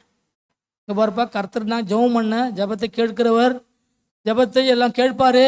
ஆனால் ஜெபத்தை கேட்கலன்னா அதுக்கு தக்கன தண்டனை நீ வாங்கிக்காத, செத்துருவன்னு சொல்லியிருக்கிறாரு அப்படின்னு சொல்லி எச்சரித்தேன். இல்லை, திரும்ப 6 மாதம் கரெக்டாக இருந்து குடிச்சு ஆள் செத்து போயிட்டான். அல்லேலூயா. ஆனால் ஜெபத்திற்கு வல்லமை உண்டு. கர்த்தர் சொல்வதை நாம் கேட்கணும், இல்லைன்னா கீழ்ப்படியல அப்படின்னா மரணம் தான். அல்லேலூயா. ஏன்னா என்னுடைய வாழ்க்கையில் நடந்த கதை இது. கர்த்தர் சொன்னார் செத்துருவா, குடிச்சா செத்துருவா அப்படின்னாரு. கேட்டான், 6 மாதம் இருந்தால் திரும்ப குடித்தான், செத்து போயிட்டான். ஏனென்றால் நான் எதுக்கு சொல்கிறேன் அப்படின்னா, நம்முடைய ஜெபத்தை கர்த்தர் கேட்கிறார். அல்லேலூயா. அதான் சங்கீதத்தில் வாசித்தோம், நம்முடைய ஜெபத்தை கர்த்தர் கேட்கிறார், கேட்பார், அதுக்கு பதிலனை கொடுப்பார். வரும் காரியங்களை குறித்து என்னிடத்தில் கேட்டு விசாரிங்கள் இல்லையா? சொல்லியிருக்கிற வசனம், வரும் காரியங்கள் என்னென்ன இருக்கிறதோ, நான் இந்த உலகத்தை படைத்தேன், எல்லாவற்றையும் படைத்து வைத்திருக்கின்றேன். ஆனால் வரும் காரியங்களை குறித்து நீங்கள் என்னிடத்தில் கேட்டு விசாரியுங்கள். நம்ம கேட்டு விசாரிக்க ஜெபிக்கின்ற பொழுது கர்த்தர் நமக்கு நன்மையான காரியங்களை, ஆசீர்வாதங்களை கொடுக்கிறார். ஆகியால் தேவனுடைய பிள்ளைகளே, நாம் அதிகமாய் ஜெபம் பண்ணுவர்களாய் காணப்பட வேண்டும்.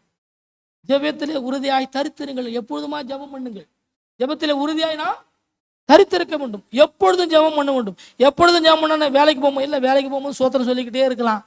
வேலைக்காரங்க அம்மாமாரெலாம் சமையல்காரில் இருக்கும்போது சோத்திரம் சொல்லிக்கிட்டே இருக்கலாம், ஜெபம் பண்ணிக்கிட்டே இருக்கலாம். அதுவும் ஜெபம். முழங்கால் படிட்டு ஜெபம் பண்ணணும் தான் அப்படின்னு இது கிடையாது.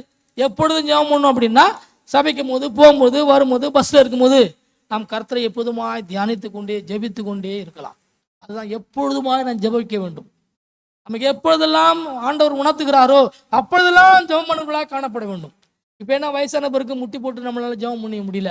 வயசாக என்ன நம்ம பிரதர் உட்காந்து முழங்கால் படிய முடியலன்னா சேரில் போட்டு ஆண்டவர் நல்ல வசதி கொடுத்துருக்கிறாரு. இப்போ முன்னெல்லாம் சர்ச்சிலலாம் ஆரம்பத்துலலாம் இருந்தாக்க நம்மளாம் வயசானவங்களாம் எழுந்திரிச்சு ஓடிடுவாங்க. முட்டி போட தெரியும். அதனால சேர்லேயே உட்காரக்கூடாது ஐயாலாம் இருக்கும்போது. அப்படி ஒரு கட்டளை இருந்தது. அதனால் ஐயாலாம் வந்து நல்ல ஒரு நமக்கு ஒரு சுகாதாரத்தை கொடுத்துருக்குறாங்க. இப்போ சேர் போட்டு நல்லா உட்காந்து வயதானவர்கள். ஏன்னா இப்போ முட்டி போட முடியல. வயசு ஆக ஆக இந்த கால்சியம் குறைய முட்டில் உள்ள இந்த இதெல்லாம் குறைஞ்சி போகிறதுனால முட்டி போட முடியாது, எழுந்திருக்க முடியாது. சிலவங்க சொல்லுவாங்க என்ன முன்னே ஆராய்ச்சாங்க இப்படி பண்ணாங்க. பாருங்க, குறை சொல்கிறவங்க சொல்லிக்கிட்டு தான் இருப்பாங்க. அல்லேலூயா. குறை சொல்கிறவங்க சொல்லிக்கிட்டு தான் இருப்பாங்க. நம்ம அதை வாங்கவே கூடாது. இந்த காதில் வாங்கி இந்த காலை விட்டுட்டு நம்ம கர்த்தரை எதற்கு அழைத்திருக்கிறார், நமக்கு எதற்கு அழைப்பு வந்திருக்கிறது, நம்ம எதற்காக ரட்சிக்கப்பட்டிருக்கிறோம், எதற்காக நம்ம மன பாவியா இருந்த நம்ம ரட்சிக்கப்பட வைத்திருக்கிறார். கர்த்தரை தேடும்படியாக, கர்த்தரை தொழுது கொள்ளும்படியாக, கர்த்தரை ஜெபிக்க முடியாக, அவரை நோக்கி விண்ணப்பம் பண்ணும்படியாக கர்த்தர் நமக்கு வைத்திருக்கிறார். ஆகிய தேவனுடைய பிள்ளைகளே, நாம் அதிகமாக ஜெபம் பண்ணுவர்களாய் காணப்பட வேண்டும் என்று தேவன் சொல்லுகிறார். அது இன்னும் ஒரே வசனத்தை கொர்நேலியு அப்போஸ்தலர் 10ஆம் அதிகாரம் 2 படிங்க. யாரு? கொர்நேலியு தேவ பக்தி உள்ளவனும் ஈட்டார் அனைவரோடும், ஆமென் ஹல்லேலூயா, தேவனுக்கு பயந்தவனும் தேவனுக்கு பயந்தவனுமா இருந்து ஜனங்களுக்கு மிகுந்த தர்மங்களை செய்து எப்பொழுதும் தேவனை நோக்கி, ஆமென் ஹல்லேலூயா, தேவனை நோக்கி ஜெபம் பண்ணி கொண்டிருந்தான். முன்னாடியே சொன்ன எப்பொழுதும் ஜெபம் பண்ணுங்கன்னு முன்னாடியே சொல்லியிருந்தானா.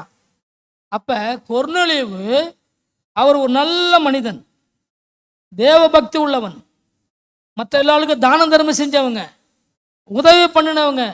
ஆனா கர்த்தருக்கு பயந்த மனுஷனாக காணப்படுகிறார், கர்த்தருக்கு பயந்தவனாக காணப்பட்டார். ஆனால் எப்பொழுதுமா அவர் என்ன செய்யறாரு? ஜெபம் பண்ணி கொண்டிருந்தார். நம்ம கர்த்தருக்கு இப்போ என்ன பயப்படுறோமா இல்லையா அப்படின்னு அவங்களுடைய இருதயத்துக்கு தான் தெரியும். இப்போ யாருமே இப்போ மோஸ்ட்லியா இப்போ அப்படியே முன்னாடி உள்ள மாதிரி இப்போ கிறிஸ்தவர்கள் எல்லாமே, அதாவது இந்த கழுந்த தேஞ்சு கட்டரம்பு ஆன மாதிரி அவருடைய பக்தி பயங்கள் பரிசுத்தங்கள் எல்லாம் குறைந்து கொண்டே போகிறது. ஆனால் நாம் கர்த்தருக்கு தான் பயப்பட வேண்டும், கர்த்தருடைய வார்த்தைக்கு பயப்படணும், கர்த்தருடைய வசனங்களுக்கு கீழ்ப்படிய வேண்டும். அல்லேலூயா. நாம் கீழ்ப்படிந்து நாம் ஜெபிக்கின்ற பொழுது நாம் கர்த்தர் உயர்த்துகிறதாக காணப்படுகிறார். இப்போ பாருங்க, இப்போ ஐயா முன்ன ஒரு மாதிரியா இருந்தாங்க, இப்போ எல்லாத்தையும் டெவலப் பண்ண மாற்றி மாற்றி மாற்றி மாற்றி கொண்டு வராங்க. அப்படின்னா அது ஒரு ஆசீர்வாதம் தான், நமக்கு ஒரு ஆசீர்வாதம் தான். அல்லேலூயா. நமக்கு ஒரு ஆசீர்வாதம் உண்டாகும். அவன் தேவ பக்தர்களாக இருந்தான், தான தர்மங்களை செஞ்சு வந்தான், உண்மையா இருந்தான், நேர்மையா இருந்தான். குறை சொல்றவன் சொல்லிக்கிட்டே போவான். அதை நம்ம காதலே வாங்க கூடாதுங்க. காதில் வாங்க ஊழியம் செய்ய முடியாது, உலகத்தில் வாழவே முடியாது. நான் ஒரு தப்பு பண்ணிட்டேன் அப்படின்னு நீ தப்பு பண்ண குத்திக்கிட்டே இருந்தாக்க அவன் என்ன பண்ணுவான்? ஒன்று மறிச்சு போவான், ஒன்று நாசமாக போயிடுவான், ஒன்று ஆப்மெண்டாக போய் சுற்றுவான்.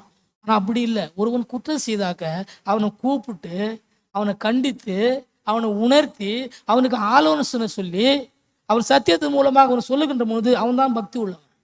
அவன் பக்தி உள்ளவன் முன்னாடி போவான், அவன் தான் பக்தி உள்ளவன். கூப்பிட்டு ஆலோசனை சொல்லுவான், நன்மையான காரியங்களை செய்வான், அவன் தேவ பக்தி உள்ளவனாக காடுவான், கர்த்தருக்கு பயந்தவனாக காணப்படுவான்.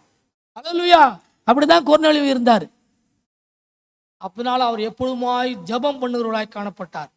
அதனால அவர் கர்த்தர் அவரோடு கூட இருந்து அநேக நன்மைகளை காரியங்களை செய்தவராக காணப்பட்டார். நீங்க ஜெபம் பண்ணி பாருங்க, கர்த்தர் நம்மோடு கூட இடைப்படுவார், கர்த்தர் நம்மோடு கூட பேசுகிறவராக இருக்கிறார். கர்த்தர் பேசுறாரா இல்லையா? பேசுறார். என்னிடத்திலே அடிக்கடி பேசுவார், நான் பேசியிருக்கிறார். ஒரு உதாரணத்தை மட்டும் சொல்றேன். என் பையனை எல்லாருக்குமே தெரியும், சாம்சன் என் பையனை எல்லாருக்குமே தெரியும். நான் அதை சொல்லியிருக்கிறேன்னா முன்னாடி என்னன்னு தெரியல. சிறு வயசா இருக்கும்போது, 1.5 வயசா இருக்கும்போது நான் உபாச கூட்டம் நடத்துறதுக்கு, நான் பாம்பேலுக்கு உபாச கூட்டம் நடத்துறதுக்கு சனிக்கிழமை போயிடுவேன். 7 மணிக்கு அங்கே போய் நடத்தணும். என் வீட்டில இருந்து எங்கள் சர்ச்சுக்கு போகிறதுக்கு குறைஞ்சது ஒரு 20 நிமிஷம் இருக்கும். சைக்கிள்லாம் அப்போ சைக்கிள் வச்சுருந்தேன், சைக்கிளில் போகணும். நான் உபாச கூட்டத்துக்கு போது பைபிள்லாம் எடுத்துகிட்டு பையை எடுத்துகிட்டு வெளியில் வந்தேன். வெளியில் வந்து மெயின் கேட்டு இருக்குது எங்கள் சொசைட்டியில். போன கர்த்தர் சொல்லாரு, போவாத, திரும்ப வீட்டுக்கு போங்கிறாரு. காலை எடுத்து வைக்கிறேன், காலை எடுத்து வைக்க முடியல, காலை தூக்குறேன், தூக்க முடியல. கர்த்தர் பேசுறார், நீ வீட்டுக்கு போ அப்படிங்கிறாரு. என்ன ஆண்டவரே, இன்னும் 10 நிமிஷம் தான் இருக்கு, நான் போகணுமே. முதல்ல சைக்கிள் எடுக்காத அப்படின்னாரு. சைக்கிள் எடுக்க கூடாது அப்படிங்கிறாரு. என்னன்னு சொல்லிட்டு சைக்கிளை வந்து சாவி அவள்கிட்ட கொடுத்துட்டு நான் நடந்து போனேன். நடந்து போயிடலாமா அப்படின்ட்டு அங்கே போன உடனே கால் தூக்கி வைக்கிறேன், திரும்ப வீட்டுக்கு போங்கிறாரு. நான் கேட்டுக்கிட்டு நின்று கேட்குறேன், என்ன ஆண்டவரே, சைக்கிளில் போகக்கூடாதுன்னு சொன்னீரு, இங்கே வந்த பிறகு போகக்கூடாது வீட்டுக்கு போன்னு சொல்கிறேன். ஆண்டவரே, இன்னும் 10 நிமிஷம் தான் இருக்குன்னு என்ன ஆண்டவரே பண்ணுறதுன்னு கத்துறது. நீ வீட்டுக்கு உடனே போ அப்படின்னாரு. அல்லேலூயா. அங்கே வீட்டுக்கு போனால் என் மனைவி என் பையனை வச்சுக்கிட்டு, இப்போ ஒரு 1.5 வயசு நினைக்கிறேன், உட்காந்துட்டு அழுதுகிட்டு இருக்கா. கண்ணு மேலே போயிடுச்சு, அழுகுறான். என்ன அப்படின்னா 2 ரூபா காயினை போட்டு உள்ளே முடிஞ்சுது, தொண்டையில் போய் நிற்கிது. அல்லேலூயா. தொண்டையில் போய் நிற்கிது, 2 ரூபா காயின் அட்டாக் ஆயிடுச்சு. இவாளுவா என்ன அப்படின்னு கேட்டா, அப்போ ஆண்டவர் சொன்னார், என்ன ஆண்டவர் இப்படி, இதுக்கு தான் போகுது. ஆமாம், தலை கீழே காலை தூக்கு, கழுத்தில் ஒரு அட்டி வெட்டு அப்படின்னாரு. அப்படியே காலை தலையில தூக்கணும், கழுத்தில் வெட்டு 2 ரூபா காயின் டப்புக்குன்னு வந்தது. ஓடுவான் ஊழியத்துக்கு அப்படின்னாரு. ஹல்லேலூயா. கர்த்தர் நம்மோடு பேசுறாருங்க. நீங்க ஜெபம் பண்ணி பாருங்க, கர்த்தர் நம்மோடு கூட பேசுவார். கழுத்தை வெட்டினா 2 ரூபா காயின் ஓடி வச்சு ஓடுறா ஊழியத்துக்கு. நான் ஓடி போய் இப்போ அவனுக்கு 25 வயசு முடிஞ்சு 26 நடந்துகிட்டு இருக்கு. ஹல்லேலூயா, ஹல்லேலூயா. நான் எதுக்கு சொல்ல வரேன்னா, நாம் ஜெபிக்கின்ற பொழுது கர்த்தரோடு நம்மோடு கூட இடைபடுகிறவராக இருக்கிறார். நம்ம ஆபத்தில் நம்மோடு கூட பேசுகிறவராக இருக்கிறார். ஆகியால் இந்த ஸ்தலத்திலே செய்யப்படும் ஜெபங்களுக்கு என் கண்கள் திறந்தவைகளும் என் செவிகள் கவனிக்கிறதுமா இருக்குது என்று ஆண்டவர் சொல்லுங்க இல்லையா. நம்ம ஜெபிக்கின்ற பொழுது, ஆலயத்தில் வந்து ஜெபிக்கின்ற பொழுது கர்த்தர் நம்முடைய ஜெபத்தை கேட்கிறவராகவே இருக்கிறார். ஜெபத்தை கேட்கிற தேவன், ஜெபத்தை கேட்கிறவரே என்று ஆண்டவர் சொல்கிறார். ஜெபத்தை கண்டிப்பாக நமக்கு கேட்கிற தேவனாக இருக்கிறார் என்று வேதத்திலே நாம் வாசிக்கின்றோம். அல்லேலூயா. இந்த ஒரு வசனத்தை அடிக்கலாம். இந்த 2 நாளாகமும் 7ஆம் அதிகாரம் 14-15 படிக்கலாம். இப்போ நான் சொன்ன வசனம் தான்.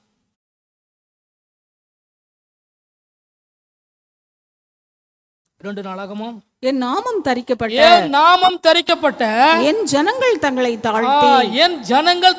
தாழ்த்தி ஜெபம் பண்ண வேண்டும். ஜெபம் பண்ணி என் முகத்தை தேடி, ஆமென், ஹல்லேலூயா, தங்கள் பொல்லாத வழிகளை விட்டு திரும்பினால் அப்பொழுது பரலோகத்தில் இருக்கிற நான் கேட்டு அவர்கள் பாவத்தை மன்னித்து, ஆமென், ஹல்லேலூயா, அவர்கள் பாவத்தை நான் மன்னித்து அவர்கள் தேசத்துக்கு சேமத்தை கொடுப்பேன், அவர்கள் தேசத்திற்கு நான் சேமத்தை கொடுப்பேன் என்று கர்த்தர் சொல்கிறார். இந்த ஸ்தலத்திலே செய்யப்படும் ஜெபத்திற்கு என் கண்கள் திறந்தவைகளும் என் செவிகள் கவனிக்கிறவர்களுமாய் இருக்கும். ஆமென், அல்லேலூயா. என் செவிகள் கவனிக்கிறவருமாய் இருக்கும் என்று கர்த்தர் சொல்கிறார். இந்த ஸ்தலத்திலே செய்யப்படும் ஜெபங்கள், விண்ணப்பங்களுக்கு என் கண்களை திறந்தவர்களும் செவிகள். அப்ப நம்ம எப்படி ஜெபம் பண்ண வேண்டும் சொல்றாரு? தங்களை தாழ்த்தி தங்கள் முகத்தை தேடி பொல்லாத வழிகளை விட்டு திரும்பினால் நான் உன் ஜெபத்தை கேட்பேன், நான் கண்ணை நோக்கி பார்ப்பேன், என் செவியில் நீ கேட்ப ஜெபம் என் செவியில இருந்து கேட்கும். நீ பாவத்தை செஞ்சுக்கிட்டு, நீ அக்கிரம நியாயம்லாம் செஞ்சுக்கிட்டு நீ ஜெபம் பண்ணினா உன் ஜெபத்தை நான் தானியேல் பாவ அறிக்கை செய்து ஜெபம் பண்ணினார் என்று நான் வாசிக்கின்றோம்.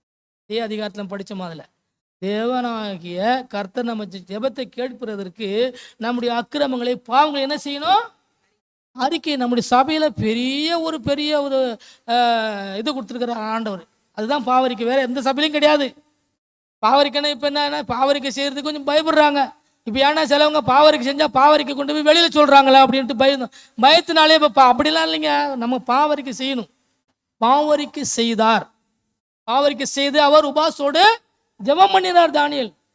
இது படிங்கம்மா.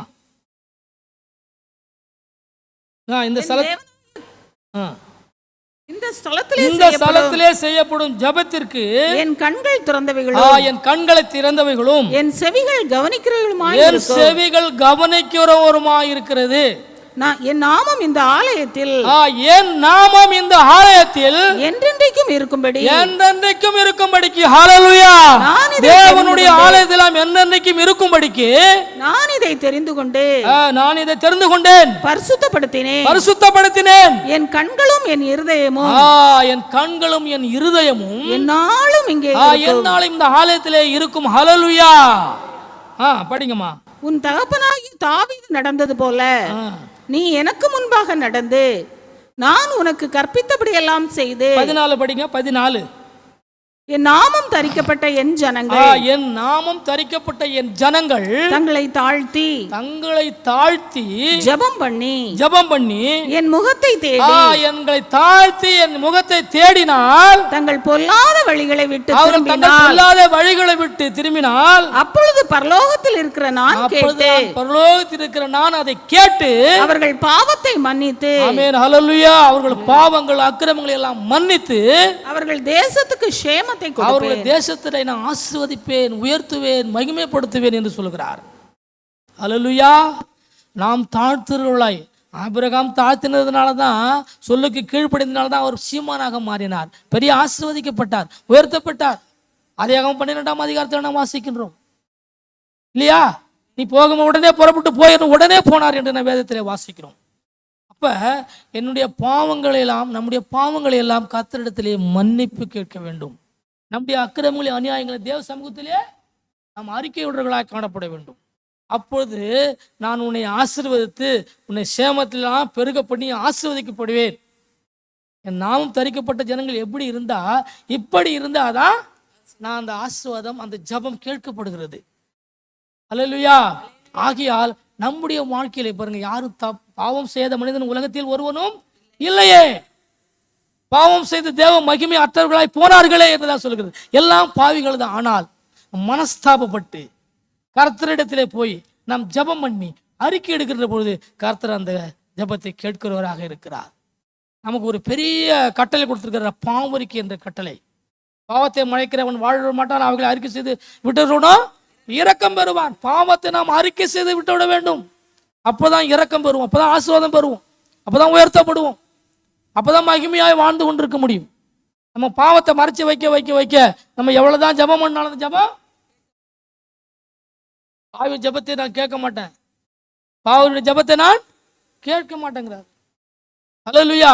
ஆகியால் நமக்கு ஒரு பெரிய ஒரு அதிகாரத்தை கர்த்தர் கொடுத்திருக்கிறார், திருச்சபையில வைத்திருக்கிறார், பரிசுத்தவான்களை வைத்திருக்கிறார். அப்பப்பொழுது நம்ம சுத்திகரித்து கொண்டு, நம்மை பரிசுத்தப்படுத்தி கொண்டு, நம்முடைய சரீரங்களை, நம்முடைய அவங்களை நாம் பரிசுத்தப்படுத்திக் கொள்கின்ற பொழுது நம்ம கர்த்தர் சேமத்தை ஆசீர்வதிக்கிறவராக இருக்கிறார். நம்ம குடும்பங்களை ஆசீர்வதிப்பார். இப்போ சகோதரர் கேட்டுக்கொண்டார், என் குடும்பங்களுக்காக நீ ஜெபிக்க வேண்டும் என்று, என் பிள்ளைகளுக்காக ஜெபிக்க வேண்டும் என்று. ஆகியால் நாம் ஜெபம் செய்திருக்கிறோம், திருச்சபையா ஜெபித்திருக்கிறோம். கர்த்தர் அதனுடைய கட்டளையிடுவாக. அதற்காக நாங்கள் ஜெபிக்கின்ற பொழுது அதே போல நீங்கள் என்ன செய்யணும்? ஊழியக்காரங்கிட்ட சொல்லியாச்சு, விசுவாசிட்டு சொல்லியாச்சு, ஜெபம் பண்ணுவாங்க, அப்படி இல்லை. நீங்களும் அந்த காரியத்திற்காக என்ன செய்யணும்? காத்திருந்து பொருத்தனை பண்ணி நான் ஜெபிக்கிறோம். பொருத்தனையின் ஜெபத்தை கர்த்தர் கேட்கிறவராக இருக்கிறார்.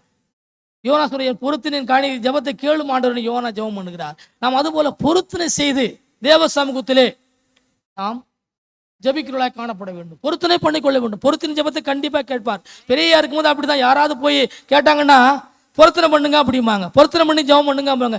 கேட்டவங்களுக்கு தெரியும், சொன்னவங்களுக்கு தெரியும். பொருத்தனை பண்ணி ஜெபம் பண்ணுங்க, பொருத்தனை பண்ணி ஜெபம் பண்ணி பாருங்க, அந்த காரியம் சக்சஸ் ஆகுதா இல்லையான்னு பாருங்க. அல்லேலூயா. கண்டிப்பாக ஆகும் அது. ஆகியால் பொருத்தனையின் ஜெபத்தை கர்த்தர் கேட்கிறார். பிள்ளைகள் கர்த்தரிடத்தில் நாம் அதிகமாய் ஜெபித்து பொருத்தனையை பண்ணி ஜெபிக்கின்ற பொழுது கர்த்தர் அந்த ஜெபத்தை கேட்கிறவராக இருக்கிறார். அல்லேலூயா. ஆகியால் தேவனுடைய பிள்ளைகளே, நாம் அதிகமாய் ஜெபம் பண்ணுவர்களாய், விழித்திருந்து ஜெபிக்கிறவர்களாய், எப்பொழுதும் ஜெபம் பண்ணுகிறவர்களாய் நாம் இருக்க வேண்டும் என்று சொல்லுகிறார். சிறைச்சாலையில் இருந்தார் பேதுரு இல்லையா? சிறைச்சாலையில் இருக்கும்போது மக்கள் எல்லாம் கூடி என்ன செஞ்சாங்க? அழுது ஜெபம் பண்ணிறாங்க. ஆண்டவரே, என்னோட ஊழியக்காரர் சிறைச்சாலை இருக்கிறாரு, எங்களுக்கு போதனை பண்ணவர் சிறைச்சாலை இருக்கிறாரு, எங்களுக்கு நன்மை செய்வர் சிறைச்சாலை இருக்கிறாரு, எங்களுக்கு உதவி செய்வர் சிறைச்சாலை இருக்கிறார். ஆண்டவரே, இந்த ஊழியக்காரனை விடுதலை பண்ணும் என்று அவர்கள் சபையார் எல்லாரும் கூடி பேதுருக்காக ஜெபம் பண்ணினார்கள். அல்லேலூயா. அந்த சிறைச்சாலையிலே ஒருத்தனை ரட்சிக்க போட்டு வச்சிருக்கிறாருன்னா பாருங்களேன். அல்லேலூயா. இந்த சிறைச்சாலையிலே ஒரு பாவிய ரட்சிக்கப்பட வச்சுட்டாரு. அப்ப ஜெபத்தினுடைய வல்லமையை பாருங்க. திறக்கப்பட்டது உடனே அங்க ஒரு காவல்காரரு சாவு போனாரு. ஆனாலும் செத்து விடாத, நானே வீட்டை ரட்சிக்கப்படி என்ன ஆண்டவர் செய்யும், என்ன பண்ணணும்? குடும்பங்கள் ரட்சிக்கப்பட்டதுன்னு வேதத்திலே நாம் வாசிக்கின்றோம். அல்லேலூயா. ஜெபத்திற்கு வல்லமை ஒரு குடும்பத்தை உருவாக்க முடியும், ஒரு குடும்பத்தை ரட்சிப்பிக்க முடியும். ஆகையால் திருச்சபையின் பிள்ளைகளாக எல்லாரும் ஊழியர்களுக்காக அதிகமாய் நாம் ஜெபிக்கிறவர்களாய் காணப்பட வேண்டும். அவர்கள் சிறைச்சாலை இருந்தபோது ஜெபம் பண்ணினார்கள், அவர்கள் விடுதலையாக்கப்பட்டார். அவர் விடுதலையாக்க கடந்து போனார்கள் என்று நாம் வேதத்திலே வாசிக்கின்றோம். ஆகையால் தேவனுடைய பிள்ளைகளை நாம் அதிகமாய் திருச்சபைக்காய், பரிசுத்தவான்களுக்காய், பிள்ளைகளுக்காய், ஊழியர்களுக்காய், சிறு பிள்ளைகளுக்காய் எல்லாவற்றிற்காக நாம் ஜெபம் பண்ணுவர்களாய் காணப்பட வேண்டும். திரும்ப வாசிக்கலாம். தானியேல் 6:10 வாசிக்கலாம். தானியேலோ வென்றால் அந்த பத்திரத்துக்கு கையெழுத்து வைக்கப்பட்டது பத்திரத்திற்கு கையெழுத்து தெரிந்த போதிலும், அறிந்த போதிலும், ஆமென், ஹல்லேலூயா, தன் வீட்டுக்குள்ளே போய் தன் மேல் அறையிலே எருசலேமுக்கு நேராக பலகணிகள் திறந்திருக்க அங்கே தான் முன் செய்து வந்தபடியே தினம் 3 வேளையும் தன் தேவனுக்கு முன்பாக முழங்காற்படியிட்டு ஜெபம் பண்ணி 3 வேளையும் முழங்கால் படிட்டு ஜெபம் பண்ணி ஸ்தோத்திரம் செலுத்தினான். அப்பொழுது அந்த மனுஷர் கூட்டம் கூடி தானியேல் தன் தேவனுக்கு முன்பாக ஜெபம் பண்ணி விண்ணப்பம் செய்கிறதை கண்டார்கள். ஆமென், ஹல்லேலூயா, ஹல்லேலூயா. அந்த ஜனங்கள் ஜெபம் பண்ணுகிறதை கண்டார்கள். அது குற்றம் சாட்டும்படியாக யார் அவர்கள் பிரார்த்தனைகள் எல்லாரும் இருந்தாங்களோ குற்றம் சாட்டி அவர்களை ஜெபிக்கிறாரு. அதனால குற்றம் சாட்டி சிங்கக்கேவிலே போட வேண்டும் என்பதற்காக குற்றம் சாட்டும்படியாக ஜெபம் பண்ணுகிறது ஒரு குறையாக அவர்களுக்கு காணப்பட்டது. ஆனாலும் அந்த குறையை தீர்க்கும்படியாக கர்த்தர் அந்த சிங்கங்களின் வாயை கட்டி போட்டார். தூதனை கொண்டு அனுப்பி சிங்கங்களின் காவாது நமக்கு எந்த விதமான சேதனைகள் ஜெபம் பண்ணாலும் அது கர்த்தர் அதை முறியடிக்கிறவராக காணப்படுறார். சிங்கங்களின் வாயை கட்டி போட்ட தேவன் நம்முடைய ஜெபத்தையும் கர்த்தர் நமக்கு விடுதலை கொடுக்கிறவராக இருக்கிறார். ஹல்லேலூயா. நமக்கு எந்த விதமான ஆபத்துகள், தீமைகள், கஷ்டங்கள், எந்த மாதிரி நோய்கள், தீமைகள் எந்த வந்தாலும் நாம் ஜெபிக்கின்ற பொழுது அதை கர்த்தர் விடுதலை செய்கிறவராய், தேவதூதர்களை அனுப்பி நமக்கு நன்மையான காரியங்கள் செய்கிறவராய் காணப்படுகிறார். ஆகியால் தானியேலின் பக்தர் தீர்க்கதரிசி அவர்கள் நெருக்கப்பட்ட போதும் ஜெபம் பண்ணினார் என்று அவர் சிங்கக்கேபிலே போட்ட பொழுதும் அவர் தேவதூதன் அவருடைய சிங்கங்களின் வாயை கட்டி போட்டார். ராஜா மிகவும் சந்தோஷப்பட்டார்.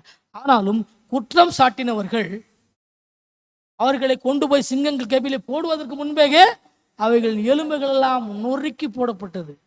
மேல் குற்றம் சாட்டினவர்கள் எலும்புகள் எல்லாம் நொறுக்கப்பட்டு போகும். சாத்தானவன் எப்போது நம்ம குற்றமேல் சொல்லலாம் என்று செய்துக்கிட்டே இருப்பான். செய்யாத செய்யன்னு சொல்லிக்கிட்டே இருப்பான். செஞ்சதை செய்யமா, செய்யாத செஞ்சோமா. அதனால அவன் சாத்தானுடைய எலும்புகள் எல்லாம் நொறுக்கி போடும். நமக்கு விரோதமாய் குற்றம் சாட்டினவர்களை கர்த்தர் என்ன செய்வாரு? நொறுக்கி போட்டுருவாரு. எலும்புகள் எல்லாம் நொறுக்கப்பட்டது. எலும்புகள் எல்லாம் வீணா போடுவதற்கு முந்தைய லபக்குன்னு சாப்பிட்டுச்சு. அப்ப அவரு கர்த்தர் எவ்வளவு அவர் உண்மையா, உத்தமமா, எவ்வளவு பரிசுத்தமா அவர் ஜெபம் பண்ணிருப்பார் பாருங்க. அவர் தீர்க்கதரிசி இல்லையா? ஒரு அடிமையாக வந்தார். ஆனாலும் ஒரு தீர்க்கதரிசிய ராஜாவாக மாறி அநேக நன்மையான காரியங்களை எல்லாருக்காக ஜெபம் பண்ணுவர்களாய் காணப்பட்டார். அது தானியேல் சொல்றதுதான் அந்த ராஜாவுக்கு அந்த தேசமே கேட்க வேண்டும் என்ற ஒரு நியமனம் கொடுத்து விட்டாங்க. அதுபோல நம்முடைய ஜெபத்திற்கு வல்லமை உண்டு. சத்துருடைய சாத்தானை முறிக்க முடியாத வல்லமை நமக்கு கர்த்தர் கொடுத்திருக்கிறார். ஆகியால் தேவனுடைய பிள்ளைகளே, நாம் அதிகமாக நம்முடைய வாழ்க்கையிலே ஜெபம் பண்ணுவர்களாய் காணப்பட வேண்டும் என்று கர்த்தர் சொல்லுகிறார். கர்த்தர் இந்த வார்த்தைகளை ஆசீர்வதிப்பாராக. ஆமென், ஹல்லேலூயா.